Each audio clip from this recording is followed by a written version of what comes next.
As areias do Egito guardam segredos e histórias que inspiram nossa imaginação e aguçam o nosso desejo de desvendar o passado de uma das maiores civilizações que já existiu. Depois de enfrentar tempos difíceis no final do período conhecido como Império Antigo, os egípcios conseguiram recuperar seus antigos territórios e rotas de comércio, e uma nova era de prosperidade teve início. Essa nova fase da história egípcia é chamada de Império Médio e durou entre os anos 2050 a.C. a 1710 a.C.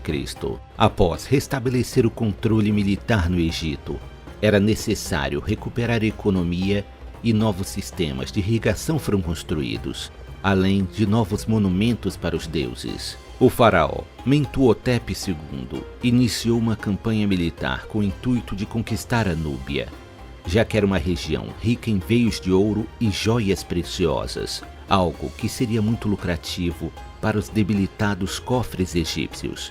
A luta contra os núbios durou muitos anos, e apesar de sua insistência, os egípcios não conseguiram subjugar totalmente seus adversários. Um fato que comprova a grande capacidade militar das tribos africanas. Mentuhotep II morreu após reinar por 51 anos.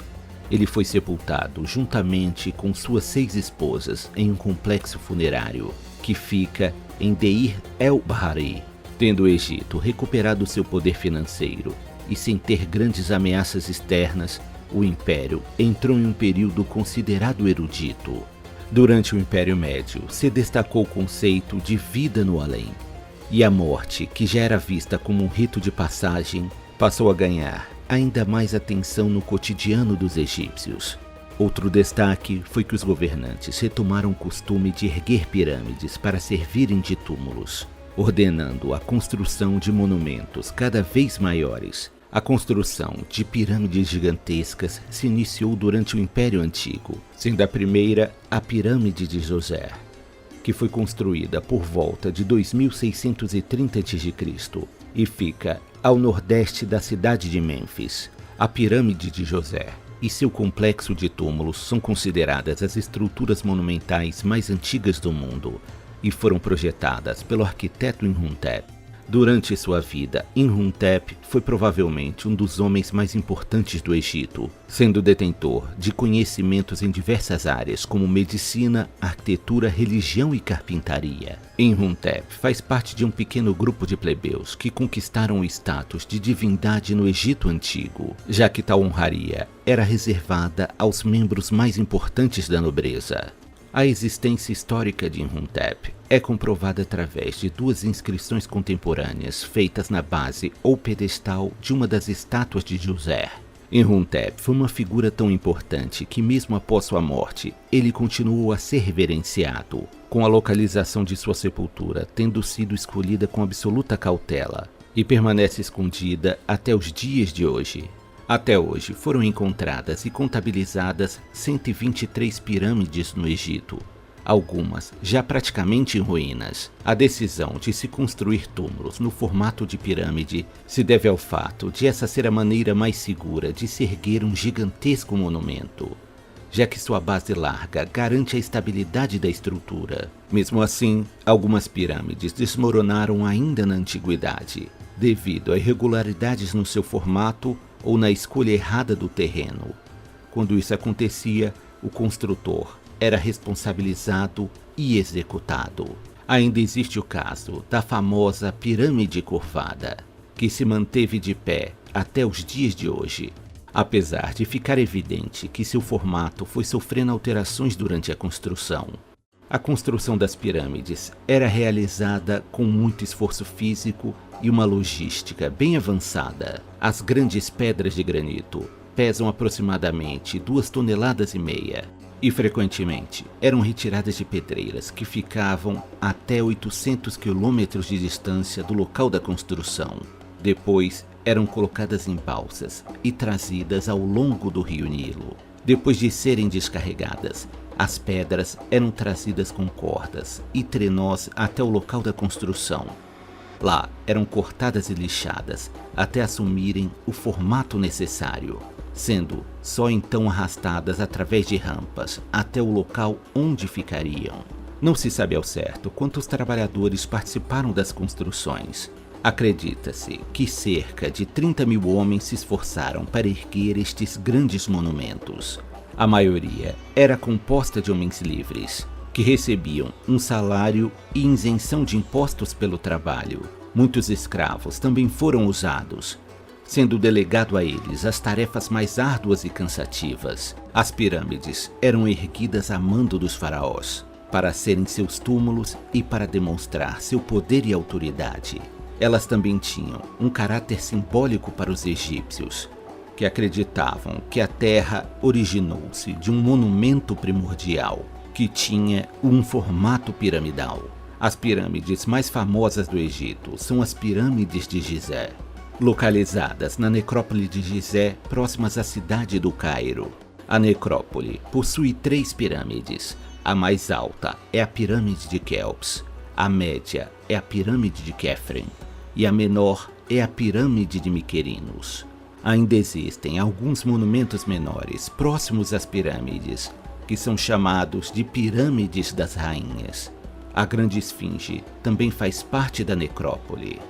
No seu auge, as pirâmides eram finalizadas com uma cobertura de calcário branco polido, que refletia a luz do sol à distância, e no seu topo existia uma finalização com pedras adornadas de escritas hieroglíficas.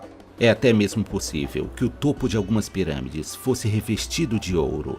Sem dúvida, era uma visão de tirar o fôlego. A pirâmide de Quéops tinha impressionantes 146 metros de altura, mas hoje possui 138 metros, sendo a mais antiga das 7 maravilhas do mundo antigo e a única que ainda existe. Quase todas as pirâmides foram saqueadas, tanto por dentro quanto por fora, com a cobertura de calcário e as pedras de granito sendo retiradas para serem utilizadas em outras construções ao longo dos séculos. A razão de tamanha dedicação em construir monumentos funerários gigantescos está ligada à religião dos antigos egípcios, que influenciava fortemente a visão que aquele povo tinha sobre a vida e a morte. Os egípcios não deixaram fontes escritas que explicassem com clareza suas crenças. Por conta disso, historiadores modernos usam como fonte de estudos as pinturas e esculturas deixadas em templos, pirâmides e túmulos. Outra fonte de pesquisa são 3 coletâneas de textos hieroglíficos que datam de diferentes períodos. Esses textos são chamados de os livros das pirâmides, o livro dos sarcófagos e o livro dos mortos. Os antigos egípcios acreditavam que os detentores de sangue divino poderiam ressuscitar após algumas centenas de anos, e assim retomar seu lugar de direito como governantes da Terra. Esse conceito de morte e renascimento explica a motivação dos faraós para criar ambientes onde eles pudessem preservar seus corpos e retornar à vida. A prática da mumificação tinha como objetivo preservar o corpo para o qual o soberano iria retornar. Também eram levados para o túmulo os pertences pessoais do faraó, como objetos preciosos, roupas e joias. Durante o Império Antigo, também eram sacrificados seus criados pessoais, animais e sacerdotes. Em muitos casos, suas esposas e concubinas também eram sepultadas juntas com o faraó. Essa prática, contudo, perdeu força durante o Império Médio. Os sarcófagos também tinham uma importância vital para a reencarnação do faraó. O rosto do faraó era entalhado no sarcófago com a maior precisão possível, para que quando o espírito retornasse ao corpo, ele pudesse se lembrar de como era a sua aparência em vida. Nos dias atuais, as práticas muçulmanas são consideradas a religião oficial do Egito, com a maior parte da população seguindo os preceitos do Islã sunita. Ainda assim, existem grupos neopagãos que seguem as religiões dos deuses antigos. Essa prática é chamada de quemetismo. O último faraó que governou o Egito durante o Império Médio foi Amenemes III. Durante seu reinado, ele permitiu que as tribos de origem semítica da Ásia se estabelecessem no delta do rio Nilo. Essas tribos buscavam refúgio da crescente ameaça do Império Assírio. Esses povos eram chamados de Ixos, que pode ser traduzido como reis pastores, em 1650 a.C.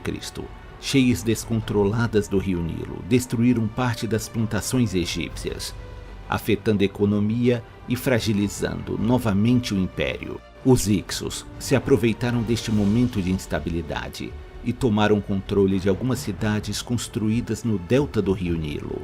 Os Ixos estabeleceram sua própria dinastia e elegeram um faraó, seguindo o modelo egípcio de governo. Os governantes egípcios tiveram que recuar para a cidade de Tebas, onde ficariam presos entre os reinos Ixos do norte e os reinos Cuxitas do sul. Essa fase da história egípcia ficou conhecida como o segundo período intermediário.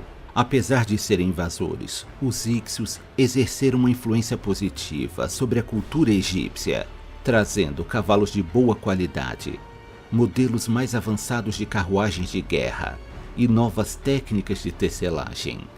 Durante 30 anos, os egípcios lutaram contra os Ixos, até que o faraó egípcio Amoses obteve uma série de vitórias militares, erradicando o poder dos Ixos no Egito. Essa nova retomada do poder para os egípcios deu início ao período chamado de Império Novo. A história do Egito Antigo ainda nos reserva grandes acontecimentos e reviravoltas, que marcaram para sempre os rumos da história.